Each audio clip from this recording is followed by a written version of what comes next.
In a disappointing turn of events, Bernie Sanders has unfortunately suspended his campaign during the 2020 Democratic primary. It's been a melancholy past few days. A lot of people were staking their hopes and their desire and dreams of a better life in Bernie Sanders, and those were dashed when he suspended his campaign, much to the dismay of many of his supporters.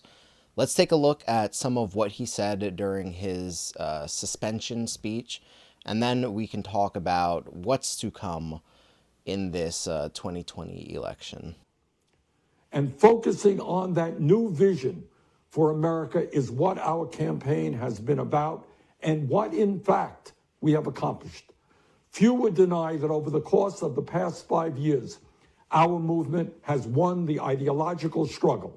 In so-called red states and blue states and purple states, a majority of the American people now understand that we must raise the minimum wage to at least $15 an hour, that we must guarantee health care as a right to all of our people, that we must transform our energy system away from fossil fuel, and that higher education must be available to all, regardless of income. It was not long ago that people considered these ideas radical and fringe. Today, they are mainstream ideas, and many of them are already being implemented in cities and states across the country. That is what we have accomplished together. So I think Bernie Sanders is completely right there in what he says. We've come a long way since 2015 and 2016.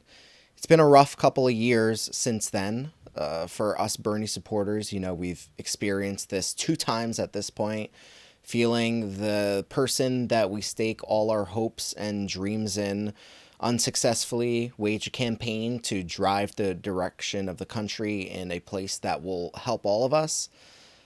It's disappointing, to say the least. But I just admire how far we've come since then. I remember back in 2015 and 2016 talking about ideas like Medicare for all and feeling like I was screaming into the void because we were in the minority back then. These days, a majority of Americans support single-payer healthcare, and most, if not all, of the people that voted in the exit polls for the Democratic primaries and caucuses support single-payer healthcare. So we are winning the ideological battle. We're winning. Our ideas win. It may not necessarily be the person that's winning, but our ideas are winning. I saw someone on Twitter the other day issue a challenge to Joe Biden supporters to name 5 Joe Biden policies. Name 5. Can you do that? I certainly can't myself. But you ask a Bernie supporter to do the same exact thing, you know what they'll tell you?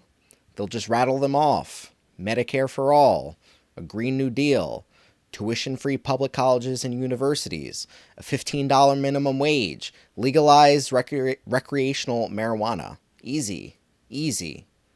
Ask a Joe Biden supporter in your life to do that, if you can find one, Unfortunately, the fact of the matter is Joe Biden is the presumptive nominee for the Democratic primary, as much as it pains me to say this. And Bernie supporters, a lot of them, are kind of lost as to what to do now that the person who headed our movement is essentially no longer in the picture, at least, for the time being, and for what comes after a Joe Biden presidency. People are wondering, what is the path forward?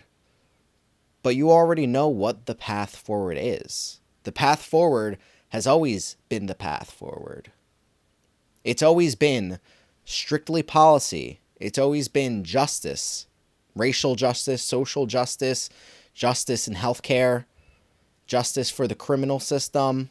You already know this. It's policy. Medicare for all, legalized marijuana, Green New Deal, supporting others. So we already know, essentially what it is that we need to push for, what it is that we need to fight for. We don't necessarily need a person leading this movement when the movement's already people-powered.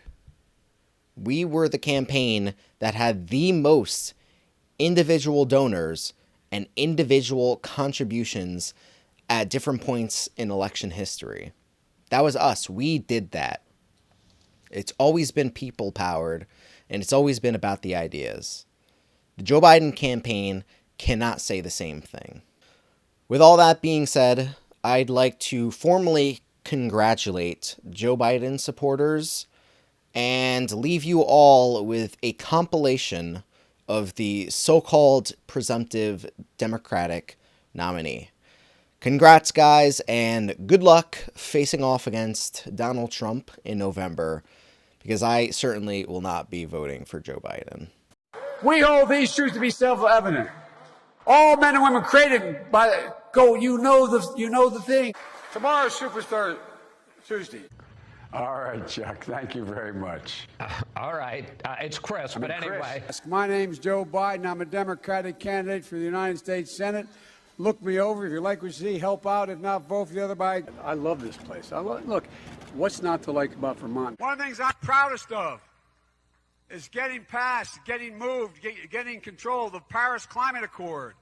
I'm the guy that came back after meeting with Deng Xiaoping and making the case that I believe China would join if we put pressure on them. You had people like you had people like the former chairman and leader of the party in Germany. Go to Joe 30330. Watch what happened when those kids from Parkland came up to see me when I was vice president. They went and some of you covered it.